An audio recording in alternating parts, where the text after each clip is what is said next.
lagi, 1, 2, 3. Oke, 1, 2, 3. Naruh di sini, Pak. Agak, saya sudah lapor ke Anies, harus ada 20 menit. Tapi agak di atas, Pak. tapi bagus kalau ada di situ.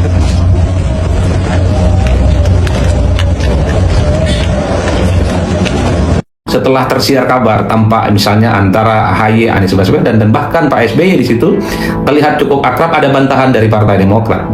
Salah satu wasekjen Partai Demokrat kalau tidak salah mengatakan bahwa Anies itu tidak diundang dalam acara halal bihalal itu. Anies itu tidak termasuk nama ataupun tidak termasuk tokoh yang kemudian masuk listing, masuk daftar yang diundang dalam halal bihalal Pak SBY di Cikeas beberapa waktu yang berkatu. Saya kira salah satu isu politik yang menarik untuk dibicarakan kali ini adalah soal momen keagraban yang terjadi antara AHY dan Anies Baswedan dalam sebuah momen halal bihalal yang digelar di kediaman SBY di Cikeas beberapa waktu yang lalu. Tentu saat itu pertemuan antara AHY dan Anies Baswedan cukup ramai diperbincangkan oleh publik, mengingat kedua tokoh ini dipersepsikan oleh publik memiliki hubungan yang tidak baik-baik saja alias rada-rada kurang harmonis, tentu terkait dengan kandidasi Pilpres 2024 di mana saat itu Anies Baswedan dan AHY sedang memantapkan untuk bisa duet maju Pilpres secara bersamaan. Tapi pada akhirnya Anies Baswedan di detik-detik akhir jauh lebih memilih Muhaimin Iskandar sebagai calon pendampingnya maju Pilpres 2024. Jadi wajar ketika ada komunikasi politik terkait dengan Pilpres 2024, ada ya sesuatu yang kemudian sifatnya tidak connect. Tapi kemarin halal bihalal di kediaman Pak SBY, AHY bertemu dengan Anies Baswedan menampakkan gestur yang cukup akrab dan cukup hangat, ramai diperbincangkan oleh publik. Tapi menariknya tidak lama setelah tersiar kabar tampak misalnya antara AHY, Anies Baswedan dan bahkan Pak SBY di situ terlihat cukup akrab, ada bantahan dari Partai Demokrat. Salah satu wasekjen Partai Demokrat kalau tidak salah mengatakan bahwa Anies itu tidak diundang dalam acara halal bihalal itu. Anies itu tidak termasuk nama ataupun tidak termasuk tokoh yang kemudian masuk listing, masuk daftar yang diundang dalam halal bihalal Pak SBY di Cikeas beberapa waktu yang lalu. Meski begitu, kata salah seorang wasekjen Partai Demokrat, Anies tetaplah diperlakukan dengan baik, diperlakukan dengan ramah, tentu untuk menunjukkan betapa Partai Demokrat itu sangat menghargai siapapun tokoh, siapapun figur yang datang ke halal bihalal SBY di Cikeas beberapa waktu yang lalu. Sementara pada saat yang bersamaan merespon hadirnya Anies Baswedan misalnya ke halal bihalal yang digelar di Cikeas, misalnya Sekjen Partai Demokrat Haiman Hairon mengungkapkan bahwa bahwa Idul Fitri itu adalah momen saling silaturahmi dan saling memaafkan satu sama yang lain. Begitupun dengan politisi senior Partai Demokrat Syarif Hasan juga mengatakan bahwa itu adalah momen silaturahmi biasa yang terjadi di momen-momen Idul Fitri dan Lebaran. Bahkan kalau kita mendengarkan apa yang disampaikan secara terbuka oleh salah satu jubir Anies Baswedan, Syahrin Hamid, yang juga notabene-nya adalah sebagai Ketua Umum Partai Gerakan Rakyat, terkait dengan pertemuan ataupun merespon pernyataan wasekjen Demokrat yang mengatakan bahwa Anies tidak masuk dalam daftar undangan yang hadir dalam halal bihalal itu. Kata Syahrin mengatakan bahwa silaturahmi itu adalah amalan dalam Islam yang sangat dianjurkan dan seterusnya dan seterusnya. Itulah yang saya kira belakangan ini justru seperti snowball, seperti bola salju yang terus bergelinding dan diperguncingkan tidak berkesudahan, yaitu soal pernyataan wasekjen Partai Demokrat yang mengatakan bahwa Anies tidak diundang dalam halal bihalal Partai Demokrat, tapi Demokrat memperlakukan Anies dengan baik dan dengan ramah diperbincangkan.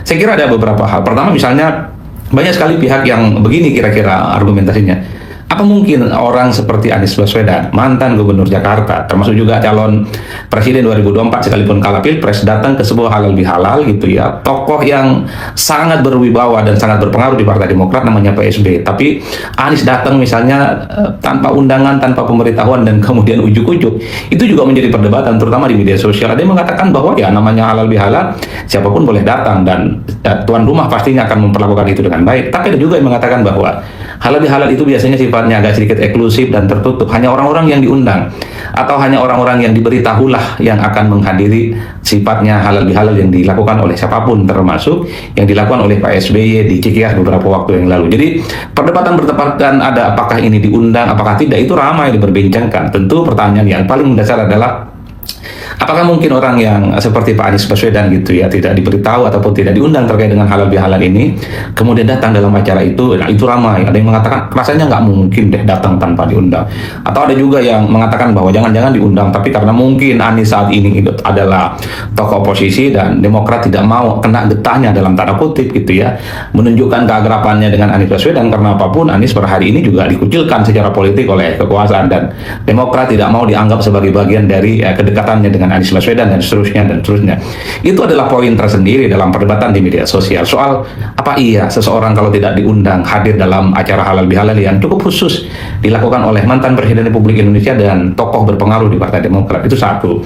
Yang kedua, ada yang mendefinisikan antara open house dan halal bihalal. Ada yang mengatakan bahwa kalau open house itu orang siapapun dia tidak diundang boleh berdatangan dan pasti akan diperlakukan secara baik oleh tuan rumah. Tapi kalau halal bihalal itu beda. Halal bihalal itu sifatnya tertutup, sifatnya. Halo teman-teman, berjumpa bersama saya di Politik Dangi ya. Ini mantap sekali teman-teman.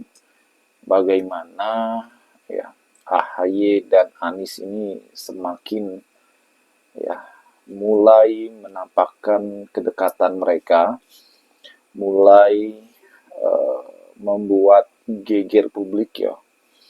Dan kejeniusan Anies sungguh luar biasa ya. Kita tahu acara halal bihalal kemarin teman-teman, Anies mungkin tidak diundang ya, kita akui itu. Namun karena jiwa kesatria, karena jiwa Anies yang sangat luar biasa, niat baik Anies ya, Anies itu berani ya untuk datang ke acaranya SBY dan AHY bahkan Demokrat teman-teman, dan di sana Anies terlihat bercengkrama, ya, berbicara, menyapa AHY dan Pak SBY. Namun yang menarik adalah ketika niat baik Anies ini, teman-teman ya, itu diplesetin, Anies tidak diundang lah dan segala macam.